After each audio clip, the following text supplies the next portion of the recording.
So this is the Pixel 7a from Google. It's their latest mid-range smartphone. It has a 6.1-inch 90Hz screen, a Google Tensor G2 chip, all-day battery life, excellent cameras, great software experience, and it ships unlocked.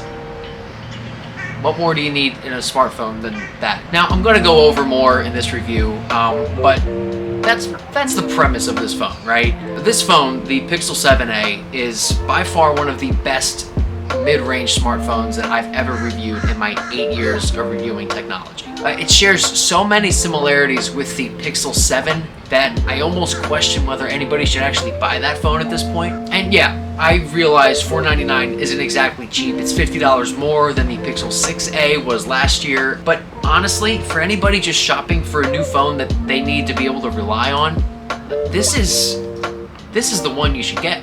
Literally, when I was writing my review for CNN Underscored, which is linked below, I was only able to come up with 2 issues that were worth highlighting. I discovered that I started to nitpick it like I would a flagship phone. I was kind of complaining about the brightness, a couple of quabbles with the performance, but this phone doesn't cost $1,000. In fact, it's half of that. And for that price, this thing's really good. Now, there was a lot of hype around this phone, mainly because of the screen. It has a 6.1-inch full HD plus AMOLED display, which looks beautiful. I love watching South Park on it. I love watching movie trailers.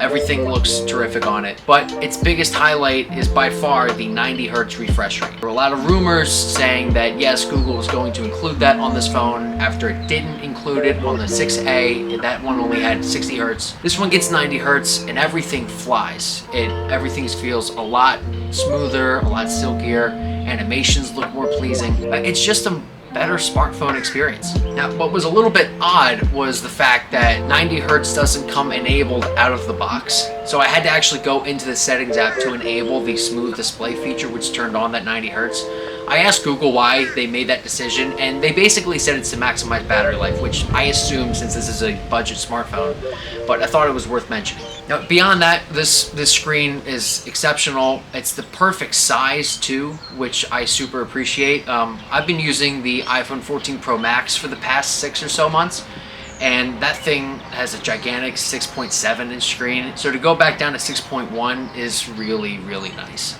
Another big improvement here are the cameras. So on the Pixel 6a, Google was using super old 12 megapixel sensors that were brought over from the Pixel 3 in like 2018. So it was definitely time for an upgrade, and Google definitely supplied the goods here. So on the back is a 64 megapixel main camera paired with a 13 megapixel ultra wide. There's no telephoto, which is totally fine. This is a mid-range phone. I wouldn't expect it anyway. And to be honest with you, every time I took a picture with this camera, I was totally amazed with its quality. Now, I'm used to being impressed with Pixel cameras. I review Pixels all the time. Google's very reliable when it comes to image quality, but for the most part, I compared this camera to the Pixel 7's camera. And to be honest with you, I really couldn't tell the difference. Like, here's a couple of pictures of a landscape that I took. You could not tell that the image on the left was actually the Pixel 7a and the image on the right was the Pixel 7. Now, what's interesting is the 64 megapixel camera on the 7a is sharper than the 50 megapixel camera on the 7 and the 7 Pro. Overall, every picture that I took on this camera was amazing. These pictures are gonna blow any other $500 smartphone's camera quality out the water. It's so much better. At night, it's the same situation. Night sight and astrophotography on the 7a is amazing. This is definitely the mid-range phone to buy if you care about taking pictures at night. Video quality is also terrific. You get 4K 30 FPS on both rear cameras. You also get 4K 60 FPS on the main camera. It's obviously not gonna top the iPhone or the Galaxy S23, but for a mid-range phone, it's really, really good. There's also a 13 megapixel selfie camera right here in the screen, and it's perfectly fine for group pictures or just as selfie here and there. Just a quick video sample from the Pixel 7a's selfie camera. This is good video quality. That's my tripod. It's not my tripod. I'm borrowing it, but that's my camera. And you also get all of Google's smart stuff. Like, there are a couple of missing features, like you don't get cinematic blur, you don't get action pan, but you get long exposure, you get magic eraser, real tone, and all of the other processing tricks that the Pixel camera is known for. So another feature that Google brought down from its flagship Pixel 7 series is the processor. Now, inside is a Tensor G2 processor. This is the same chip as the Pixel 7, as the Pixel 7 Pro. You better believe that it has great performance. It feels just like using a Pixel 7 with one little minor exception. I've noticed that apps just like don't open as quickly as they do on the more expensive phones. And once in a while I'll get a drop frame in a game, whereas I wouldn't on the more expensive Pixels. I ran some Geekbench tests on the 7A and compared it to the 7, and I did notice that the processor is not performing at its maximum capacity, which is weird. Like, I did a bunch of other tests to see if Google was underclocking the CPU. I even asked them, they told me that they're not, but it's definitely a little bit slower than what you would get on the Pixel 7 and the 7 Pro. That's just real world uses. There's no data here to back that up.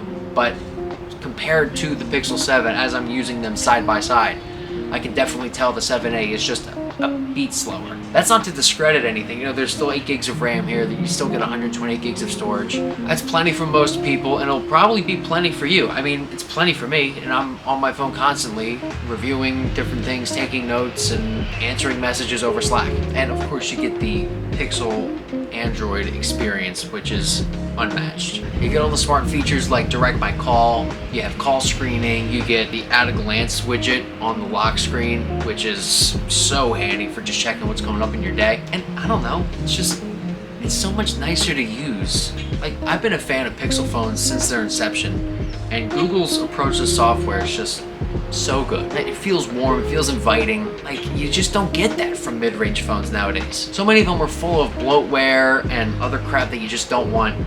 This phone is none of that. This has the pure Pixel experience with all of Google's fixings on it, and it's just so good. If you care about really good software, buy the Pixel 7a. Now, another big question is battery life. This phone has a smaller 4,385 milliamp hour battery in it compared to the 4,410 milliamp hour battery in the 6a. And coupled with the 90 hertz screen, I'm sure a lot of you might be wondering whether battery life sucks or if it's just okay. Turns out that Google was able to pull off all-day battery life. Now, I can make it from 7 a.m. to like 10:30, 11 o'clock at night with 20% left in the tank, which is pretty good. It's not great by any means. I'm not gonna go out and say that, oh yeah, you should buy this phone for the battery life. It'll last you a full day, but not very much more. If you're careful though, you could probably stretch it to 2 days. So like, I had the 90 hertz refresh rate enabled during basically my entire review period, and I never used the low power mode. So if you were careful, I'm sure you could get 40-50% left in the tank after a full day. And as long as you don't use it that much, I'm sure you could definitely make it 2 days. Like, this phone runs very efficiently. On the day-to-day, I would encourage using the 90 hertz screen. It just makes it so much better. But if you care about battery life, turn it off. It's really no big deal. 60 hertz on this phone feels okay, and you'll get that 2 days of battery life. Now, when it comes to recharging, you have 18 watt wire charging, and you have 7.5 watt wireless charging, which is nice to see. Obviously, neither of those speeds is exactly fast. There's a lot of other phones nowadays coming out with 30, 45 watt charging, some even 100 plus watt charging. And the Pixel 7a is just not in that arena right now. It's nowhere close. In fact, none of Google's phones are really that close to that yet. So if you're looking for fast charging, you're definitely not gonna get it here. But if you can survive with 18 watt charging, go for it. And like, honestly, what else is there to talk about? I mean, okay, I'm gonna go over the rest here, and we're gonna do a little bit of rapid fire, so just stay with me. The design is beautiful. It has Corning Gorilla Glass 3 on the front, which, yeah, it's definitely not the latest version, but it's enough to protect your phone. I got it in the C color, which is a really nice light blue. In pictures, it looks a lot whiter than I was expecting, but in person, it's really nice. If you want your phone to pop, you can always get the coral. There's also a black and white model for the more boring folks out there that aren't that adventurous with their phone colors. You have stereo speakers on this phone, which sound fine. It's only 193 grams, which is slightly heavier than the 6A was, but feels like nothing in your hand. It's also IP67 certified for withstanding 1 meter in water for up to 30 minutes. That's opposed to the IP68 certification on the Pixel 7 and more expensive phones, but there's not much difference there. That just means you can withstand 1.5 meters of water for 30 minutes. Now, you also get 5G on this phone, as you do with a lot of 2023 phones. What was kind of weird to me was the fact that sub 6 gigahertz is standard across the board, but if you want millimeter wave, you have to go through Verizon, because Verizon's the only one that gets millimeter wave on the 7A, and you have to pay an extra $50 for it. So you have to buy the 7A through Verizon in order to get millimeter wave, and it's going to cost you $550. Is that worth it? Absolutely not, unless you live in a city where you're surrounded by millimeter wave, which is basically nowhere at this point. I really don't think you should go for that. Just buy this phone unlocked, or just go through anybody else to get it. I mean, save the $50. You do not need millimeter wave. Honestly, that's the whole story with the Pixel 7a. It's a very simple story to tell. Just make a great phone for a great price. That's what Google did. They checked all of the boxes here. You get a great screen, great performance, great battery life, great cameras, great software for $500. There's your phone. And honestly, for any of you shopping for a new phone, which you probably are if you're watching this video, you might be considering the Pixel 7. And I'm gonna kind of have to tell you not to do that. Like, don't consider the Pixel 7. For one thing, it's $100 more. The screen is 0.2 inches larger. You get millimeter wave 5G by default on every model, which is not that big a deal. And you have the option for 256 gigs of storage, but that's going to set you back another $100. So now you're looking at a $200 difference compared to the 7A. And at that point, it's like, what planet are you living on? Don't buy that phone, buy this one. And fun fact for you, the ultra-wide camera is technically a little bit wider than the Pixel 7's ultra-wide. This one's at 120 degrees, that one's at 114. In the world of mid-range smartphones, this one is an absolute beast. Flagship cameras, flagship performance, flagship software for $500. You're not gonna find that anywhere else but from Google. This is definitely gonna be one of my favorite phones of the year.